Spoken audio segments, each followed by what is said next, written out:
வணக்கம். மாலை முரசு செய்திகளை விரிவாக பார்ப்பதற்கு முன் தலைப்புச் செய்திகளை பார்க்கலாம். நான் கேரளாவில்தான் இருக்கிறேன், எங்கேயும் ஓடி ஒளியவில்லை. ஹேமா கமிட்டி குழு அறிக்கை அடிப்படையிலான விசாரணை முழுக்க ஒத்துழைப்பு அளிப்பதாக நடிகர் மோகன்லால் திட்டவட்டம்.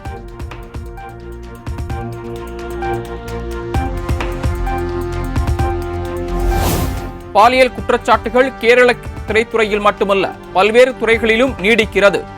மலையாள திரையுலகம் இப்போதுதான் முன்னேறி வருகிறது, அதனை சிதைத்து விடாதீர்கள் என்றும் மோகன்லால் ஆவேசம்.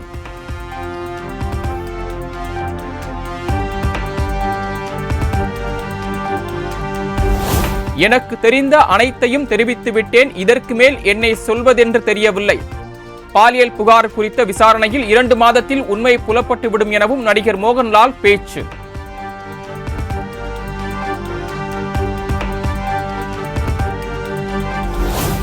சென்னை நாகர்கோவில் மதுரை பெங்களூரு இடையேயான வந்தே பாரத் ரயில் சேவை தொடக்கம். பிரதமர் நரேந்திர மோடி காணொலி காட்சி வாயிலாக தொடங்கி வைத்தார்.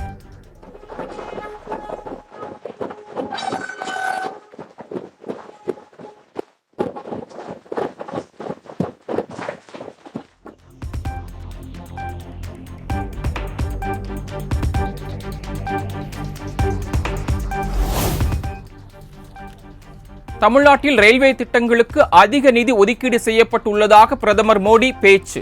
கடந்த 2014ஆம் ஆண்டு பட்ஜெட்டில் ஒதுக்கியதை விட தற்போது 8 மடங்கு நிதி அதிகரித்து வழங்கப்பட்டுள்ளதாக தகவல்.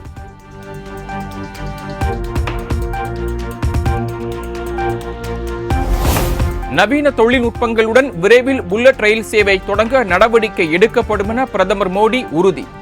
புதிய ரயில்வே வழித்தடங்களும் அமைக்கப்படும் என நம்பிக்கை.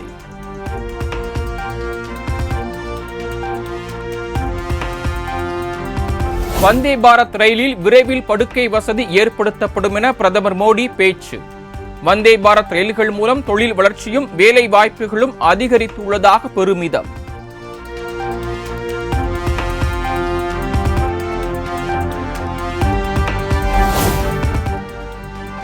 ஃபார்முலா 4 கார் பந்தயத்திற்கு FIA சான்றிதழ் பெறுவதில் தாமதம் ஏற்பட்டுள்ள நிலையில் கால நீட்டிப்பு வழங்க கோரி தமிழக அரசு முறையீடு.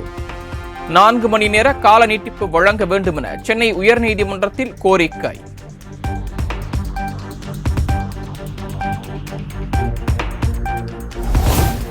அமெரிக்காவில் முதலமைச்சர் மு.க. ஸ்டாலின் முன்னிலையில் கூகுள் நிறுவனத்துடன் ஒப்பந்தம் கையெழுத்தானது. தமிழ்நாட்டில் செயற்கை நுண்ணறிவு ஆய்வகங்கள் அமைக்க தமிழ்நாடு அரசு ஒப்பந்தம்.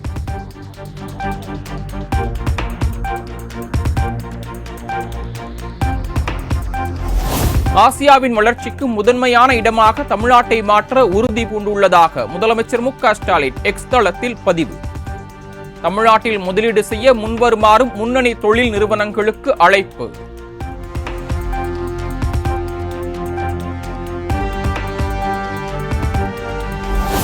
தமிழகம் முழுவதும் உள்ள தனியார் பள்ளிகளின் பெயரில் உள்ள மெட்ரிகுலேஷன் என்ற பெயரை நீக்க கோரி தொடரப்பட்ட வழக்கு.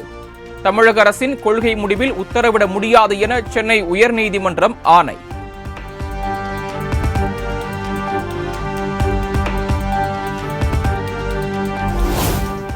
நிதி நிறுவன மோசடி வழக்கில் கைது செய்யப்பட்ட தேவநாதனின் மயிலாப்பூர் அலுவலகத்தில் இருந்து 3 கிலோ தங்கம் பறிமுதல். மோசடி தொடர்பாக தேவநாதனிடம் போலீசார் தொடர் விசாரணை.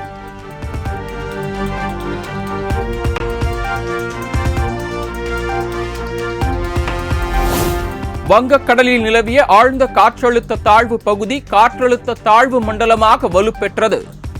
மேற்கு வடமேற்கு திசையில் நகர்ந்து தாழ்வு மண்டலமாக வலுவடைந்ததாக இந்திய வானிலை ஆய்வு மையம் தகவல்.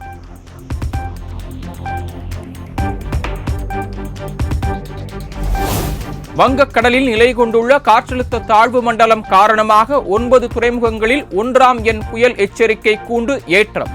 மீனவர்கள் யாரும் கடலுக்கு செல்ல வேண்டாம் என வானிலை ஆய்வு மையம் எச்சரிக்கை.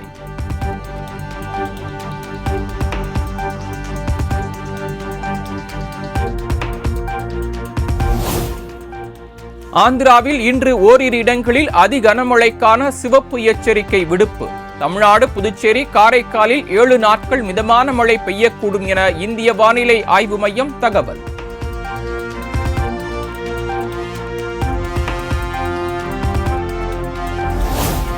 தமிழகம், புதுச்சேரியில் இன்று முதல் திங்கட்கிழமை வரை இடியுடன் கூடிய மிதமான மழைக்கு வாய்ப்பு. தமிழகத்தில் அடுத்த 7 நாட்களுக்கு லேசான மழை பெய்யும் என்றும் வானிலை ஆய்வு மையம் தகவல்.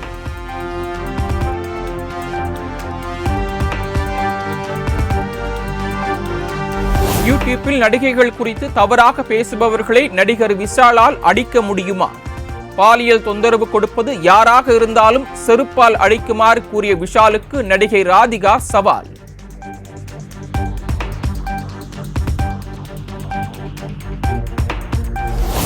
ஆகஸ்ட் மாதத்திற்கான துவரம்பருப்பு மற்றும் பாமாயிலை குடும்ப அட்டைதாரர்கள் செப்டம்பர் 5ஆம் தேதி வரை பெற்றுக் கொள்ளலாம். உணவுப் பொருள் வழங்கல் மற்றும் நுகர்வோர் பாதுகாப்புத்துறை அறிவிப்பு.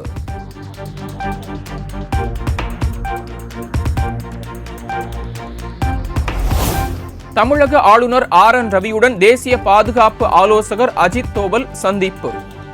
கிண்டியில் உள்ள ஆளுநர் மாளிகையில் இருவரும் சந்தித்து பல்வேறு விஷயங்கள் குறித்து பேசியதாக தகவல்.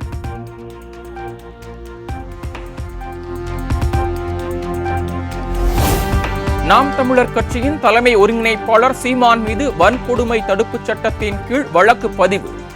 தடை செய்யப்பட்ட வார்த்தையை பயன்படுத்தி அவதூறு பரப்பிய புகாரில் போலீசார் நடவடிக்கை.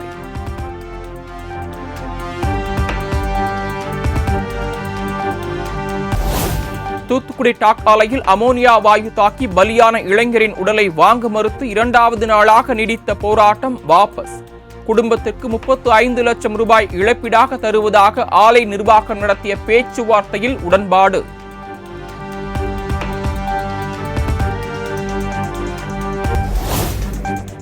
ஆவணி மாத பிரதோஷத்தை முன்னிட்டு சதுரகிரி சுந்தர மகாலிங்கம் கோயிலில் குவிந்த பக்தர்கள். இன்று முதல் செப்டம்பர் 3ஆம் தேதி வரை பக்தர்கள் மலையேற வனத்துறையினர் அனுமதி.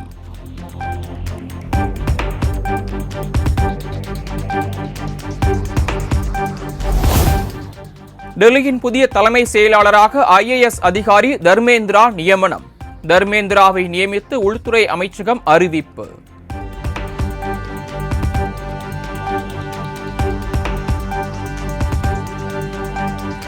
கர்நாடக ஆளுநர் தாவர்சந்த் கெலாட்டை கண்டித்து காங்கிரஸ் கட்சியினர் பதாகைகள் ஏந்தி பேரணி. ஆளுநர் பாரபட்சமாக செயல்படுவதாக துணை முதலமைச்சர் TK சிவக்குமார் குற்றச்சாட்டு.